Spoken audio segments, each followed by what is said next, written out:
Shalom, puji Tuhan. Kembali lagi bersama kami di channel Mahanem Official dengan program Open Mic with Mahanem Pastor. Saya Christian Supit. Saya Alain Yusuf Managi. Pada saat ini spesial momen Paskah, kita akan membahas satu tema, yaitu Amazing Blood of Jesus. Nah, sebelumnya saya ingin bertanya kepada Pastor Alain tentang Paskah. Apa sih Paskah itu? Coba dijelaskan. Sebenarnya kalau mau jawab, tentunya kalau orang belajar teologi pasti banyak jawaban. Tapi kalau secara umum yang diketahui oleh orang-orang Kristen khususnya, Paskah itu sebenarnya bicara tentang Yesus yang mati di atas kayu salib, berkorban, mencurahkan darahnya, ya kan? Tapi dia tidak cukup mati. Pada hari ketiga ketika dia dikuburkan, dia bangkit, dia hidup. Makanya dirayakan Paskah. Nah, itu istilah umum yang diketahui oleh orang Kristen saat ini. Kebanyakan lah, apalagi jemaat-jemaat, bahwa Paskah itu adalah tentang Kristus yang mati dan Kristus yang bangkit. Oke.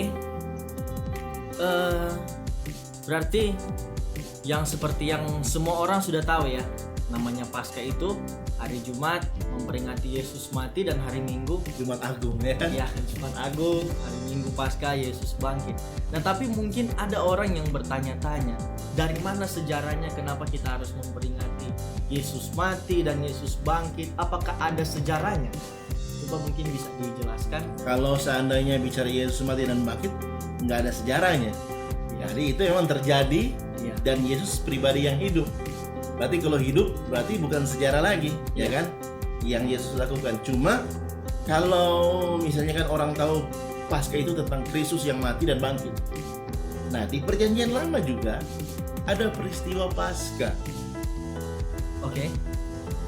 Jadi peristiwa Paskah ini, kalau misalnya yang nonton YouTube ini atau channel ini, video ini, maka kalau seandainya Anda suka baca Alkitab, gitu, kita akan temukan cerita Paskah itu pertama kali itu di Perjanjian Lama, dicerita tentang Musa dan orang Israel di Mesir. Itu Paskah pertama kali yang dicatat di Alkitab. Ada yang perlu tahu lagi?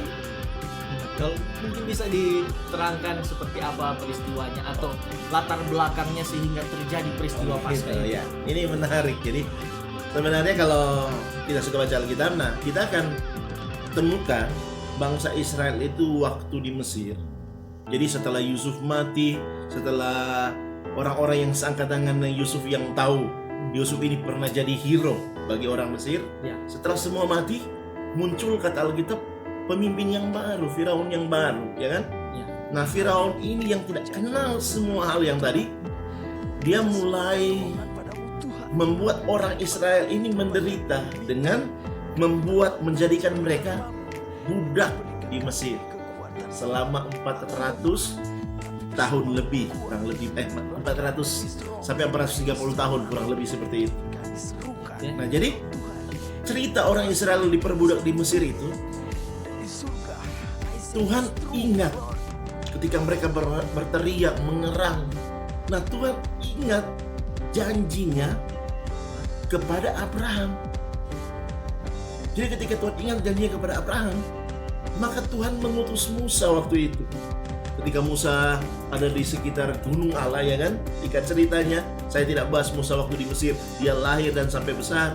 Tapi singkat ceritanya, Tuhan mengutus Musa di Mesir. Dan Tuhan sampaikan kepada Musa, kasih tahu kepada Firaun bahwa orang Israel ini harus dilepaskan karena mereka mau beribadah kepada Tuhan Allah mereka. Tentunya bagi Firaun gak sembarang dia mau lepaskan orang Israel. Kenapa? Karena Israel ini aset besar demi kemajuan pembangunan khususnya di Mesir. Karena mereka bekerja selama 400 atau sampai 430 tahun. Mereka kerja sebagai budak. Itu berarti mereka tidak mendapat upah apa-apa, ya kan? Jadi dipaksa kerja dengan mungkin makanan terbatas sekali. Jadi bisa bayangkan apakah itu nggak bawa keuntungan besar bagi Mesir pada waktu itu. Jadi ketika Musa datang bawa tongkat apalagi, ya kan? Iya. Bawa datang, oh Tuhan suruh orang Israel keluar. Firaun pasti menolak, dan benar. Jadi Rahasia tadi. iya, Firaun menolak sampai sudah ada tulah pertama, tulah kedua. Ada orang lain kan pertama kali, kedua kali, ketiga kali. Kan ini tulah ini kan nggak pernah terjadi sebelumnya. Bahkan sekarang nggak pernah terjadi lagi. Yang membedakan sekali antara orang Israel dan orang Mesir. Jadi ada perbedaan besar sekali. Jadi kalau Firaun seandainya sampai dia lihat, wah, kenapa di Israel sepertinya dilindungi, di Mesir enggak? Tapi Firaun tetap berkeras. Hari ini dia luluh, besok dia berkeras lagi. Sehingga ada tulah keempat, tulah kelima, tulah keenam, tulah ketujuh. Harusnya di 3 aja udah kapok ya. 4, 5, ya kan? Ada orang bilang, sampai ke-7, ke-8, ke-9. Tapi Tuhan bilang, kali ini dia akan lepaskan. Akan dia suruh pergi, kenapa? Karena tulah yang ke-10 adalah tulah di mana semua anak sulung akan mati pada hari ini. Semua anak sulung. Ini semua anak sulung. Jadi kalau nanti ada orang yang tinggal di Mesir, bangsa manapun, Mesir, orang Israel, semua anak sulung mati. Tidak terkecuali. Tidak terkecuali ini perintah ini. Tapi setelah itu Tuhan bilang, kalau ada tanda darah yang dioleskan di ambang pintu orang Israel, maka tulah itu atau malaikat maut daripada Tuhan itu akan melewati. Jadi kalau kita berandai-andai ya, kan di film dia seperti awan asap gitu kan, maksud dia mau masuk, dia lewat karena ada tanda darah. Itu darah dari mana? Ya kan, kita tahu toh bagaimana orang Israel pada waktu berjaga-jaga, mereka juga itu harus mempersembahkan, mengambil domba yang terbaik. Berarti darah domba itu. Jadi mereka itu memakan makanan Paskah pada waktu itu, tapi juga mereka ngambil darahnya dan dioleskan di setiap ambang pintu. Jadi darah binatang, darah domba pasti. Jadi itu bukan darah sembarang. Darah domba, karena ada pengertian-pengertian ke depan. Jika ada tanda itu, Maka malaikat maut itu akan lewat. nah ini saya punya pertanyaan yang cukup menarik ya, Pastor. Kalau seandainya dari Firaun ini mereka punya anak sulung dan mereka dibawa ke rumah yang ada tanda darah tadi, bagaimana dengan nasib mereka? Apakah mereka akan lolos dari malaikat maut tadi atau mereka akan tetap mati juga? Kan? Nih, ini menarik. Kan firman Tuhan bilang bahwa tanda darah itu akan membuat pengecualian. Sebenarnya semua anak sulung pasti mati. Tapi ketika ada tanda darah itu, maka dia akan lewat. Kan dia nggak bicara ada tanda darah itu, tapi harus orang Israel di dalam. Ya kan nggak bilang begitu kan? Dia cuma bilang rumah yang ada tanda darah. Itu berarti seandainya kalau nanti Firaun tiba-tiba berpikir, dia mulai olah pikirannya, dia mulai lihat ke belakang beberapa waktu yang lalu ada tulah pertama, dan dia sadar, dia ingat cerita misalnya pernah dulu sejarah bagaimana Yusuf itu Tuhan pakai dengan luar biasa, bagaimana Firaun waktu itu menerima orang Israel kan. Saya dia belajar dari sejarah itu dan dia sadar seandainya, dan dia dengan rendah hati datang bawa anaknya tinggal masuk di rumah salah satu orang Israel yang ada tanda darah. Bahkan seandainya karena dia pemimpin diajak semua, saya percaya tidak akan ada yang binasa anak sulung pada waktu itu. Kenapa? Karena kan malaikat maut cuma lihat tanda darah, bukan lihat orang yang di dalamnya. Cuma Firaun nggak lakukan itu. Sayang sekali. Makanya terjadi sesuatu apa? Suatu goncangan yang besar, teriakan. Wah, bayangkan teriakan.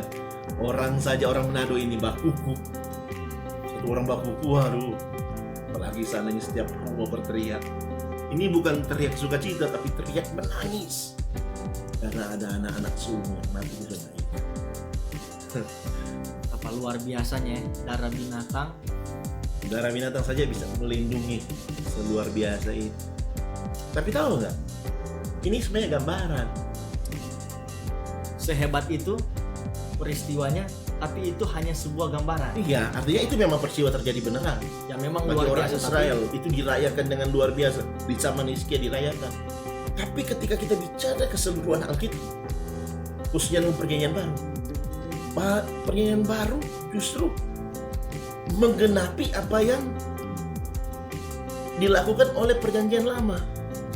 Kalau dulu Paskahnya harus domba binatang yang dikorbankan, ya kan? Nah ini menarik ini.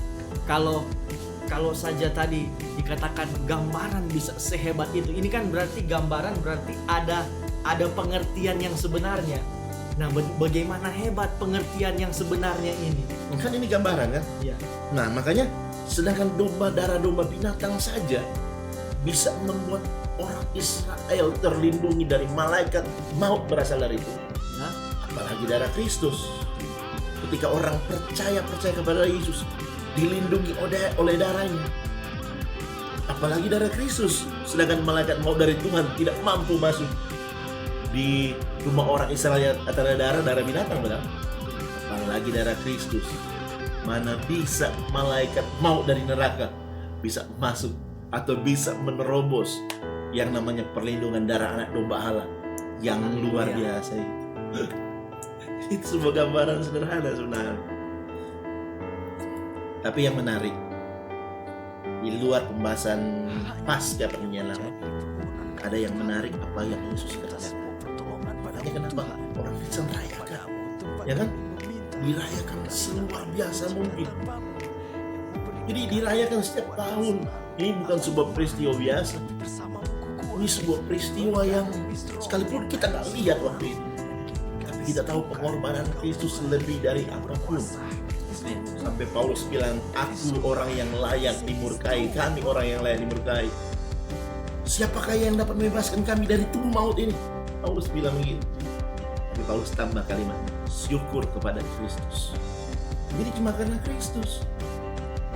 Jadi sebenarnya begini, ini gambaran waktu darah binatang itu ada di ambang pintu orang Israel. Siapapun yang ada di dalam terlindungi, tidak akan mati. Malaikat maut akan lewat, ya kan? Ya. Orang Mesir diberi kesempatan, tapi mereka nggak mau, ya kan? Mereka nggak mau bertobat, mereka nggak mau percaya, makanya mati semua anak sulung. Ini gambaran sebenarnya. Begitu juga dengan zaman Kristus. Jadi Yesus ini nggak pernah menolak orang yang datang. Bahkan kematiannya di atas kayu salib itu menandakan dia menerima apa saja manusia ciptaannya untuk datang dan diampuni pelanggaran. Dia tidak memandang warna kulit, tidak memandang suku bangsa, tidak memandang strata pendidikan, ekonomi, jabatan. Bahkan dia tidak pernah membeda-bedakan antara yang si miskin dan si kaya. Alkitab bilang kalau siapa yang datang kepada Yesus, dia tidak pernah kutolak dan kubuang. Amin. Tapi ini peringatan juga. Kalau di Mesir, orang Mesir tidak mau datang, di zaman Perjanjian Baru juga ada banyak orang sebenarnya sekarang sudah tahu perayaan Paskah, sudah tahu Yesus sudah mati bangkit 2000 tahun lalu, sudah tahu bahwa tidak ada emas perak yang bisa menebus kita dari dosa. Cuma boleh dengan darah yang mahal, yaitu darah Yesus Kristus. Bahkan darah binatang tadi pun tidak bisa. Tidak bisa. Ibrani bilang begini, tidak ada darah binatang tidak bisa menebus manusia dari dosa, tidak bisa mengampuni manusia dari dosa. Cuma darah Kristus. Amin. Cuma masalahnya banyak orang nggak mau datang. Makanya di Yohanes 3:16 apa Yesus bilang? Barang siapa percaya kepadanya. Berarti ada pengecualian. Karena begitu besar kasih Allah akan dunia ini. Dunia ini bukan bumi, tapi orang-orang yang tinggal di dalamnya. Karena diciptakan dengan tangannya, segambar dengannya. Mau dia LGBT kah orang bilang, wah mengasihi mereka. Jadi ibaratnya karena begitu besar kasih Allah akan dunia ini, jadi dia tidak lihat kesalahan semua orang. Dia mengaruniakan anaknya yang tunggal. Itu yang Yesus datang mati bangkit, itu Paskah itu. Terus Alkitab bilang apa? Barang siapa yang percaya. Berarti kata barang siapa, sekalipun Yesus mati bagi semua manusia, tapi hanya orang yang percaya kepadanya tidak akan binasa dan memperoleh hidup yang kekal. Amin. Berarti ada pilihan. Ya kan? Ada syarat yang harus Ada dipenuhi pilihan. ya. Berarti selama engkau menutup diri, engkau cuma tahu Yesus, nggak ada guna. Kekristenannya bukan mengetahui saja. Selama engkau bilang saya memang orang Kristen, lahir Kristen, nggak ada guna. Siapapun bisa lahir jadi orang Kristen. Tapi apakah engkau percaya kepada Yesus dan Yesus memerintah di hatimu? Itu yang jadi perbedaan. Amin. Makanya barang siapa percaya. Jadi Yesus welcome kepada semua orang. Tapi sayang, banyak orang tidak mau datang kepadanya. Makanya Yesus tidak bisa berbuat apa-apa. Ada satu contoh di Alkitab. Di satu kota Yeriko, penduduknya sangat banyak. Tapi pertanyaannya, kenapa Yesus cuma mau menumpang di rumah orang berdosa? Sakeus, maksudnya? Karena orang-orang bilang begini, mengapa Yesus mau menumpang di rumah orang berdosa? Dengan kata lain apa?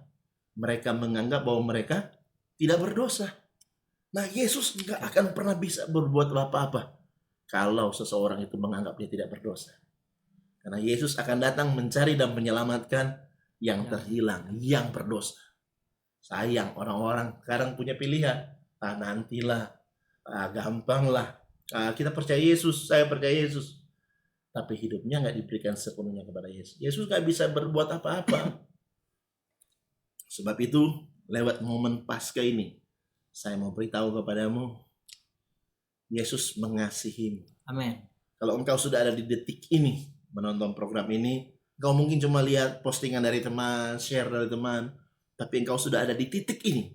Saya mau beritahu kepadamu, Tuhan sedang bicara kepadamu. Amin. Engkau orang yang beruntung dan berharga itu. Engkau bukan siapa-siapa. Bahkan ada orang di sekitar lingkunganmu tidak memandang engkau seberharga Yesus memandang engkau.